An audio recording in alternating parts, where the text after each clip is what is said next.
এঁচোড় নিরামিষ এঁচোড় রান্না করা শেয়ার করছি। আমি এঁচোড়টাকে নুন আর একটু হলুদ দিয়ে সেদ্ধ করে নিয়েছি। কড়াইতে আলু ভাজাটা বসিয়ে দিয়েছি। আর এদিকে 2 চামচি, বড় চামচি 2 চামচি জিরে আমি শুকনো মিক্সিতে ঘুরিয়ে এনেছি। এবার এর মধ্যে আমি আদা, আলুটা ভাজা হয়ে গেছে, তুলে নিলাম। এবার আমি এই তেলের মধ্যেই এঁচোড়টা ভেজে নেব। এই জিরে গুঁড়োর মধ্যে আমি কিছুটা আদা দিয়ে দিলাম, 1 চামচি হলুদ গুঁড়ো দিয়ে দিলাম, 1.5 চামচি লঙ্কা গুঁড়ো দেবো। আমরা একটু ঝাল দেবো বেশি এঁচোড়ে।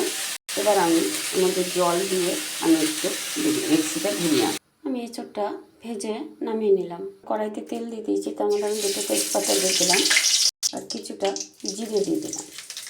আমি মশলাটাকে খুব সুন্দর মিহি করে বেটে নিয়েছি। বড় সাইজের একটা টমেটো কেটে নিয়েছি। এবার এটা আমি দিয়ে দেবো।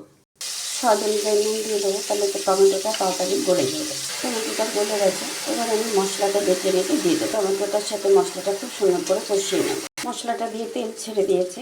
এবার আমি এঁচোড়টা আর আলুটা একসাথে দিয়ে দেবো। মশলাটার সাথে খুব সুন্দর করে কষিয়ে নেব। খুব সুন্দর করে মশলাটার সাথে আমি এঁচোড়টা কষিয়ে নিয়েছি। এবার আমি গরম জল বসিয়ে দিয়েছি। এবার আমি জলটা দিয়ে দেবো। আমি একটু মাখা মাখা রাখবো, তার জন্য আমি এই পরিমাণে জল দিলাম।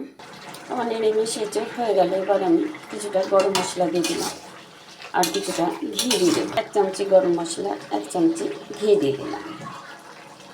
এবার আমি একটু নাড়াচাড়া করে নামিয়ে নেব। তোমাদের কেমন লাগলো আমার এই নিরামিষ এঁচোড় তোমরা অবশ্যই কমেন্ট করো। আমার চ্যানেলটাকে সাবস্ক্রাইব করো, লাইক করো, শেয়ার করো। ঢেলে নিলাম। তোমাদের কেমন লাগলো অবশ্যই কমেন্ট করো। আজকে রাখছি, কালকে অন্য কোনো রেসিপি নিয়ে তোমাদের সামনে আসবো।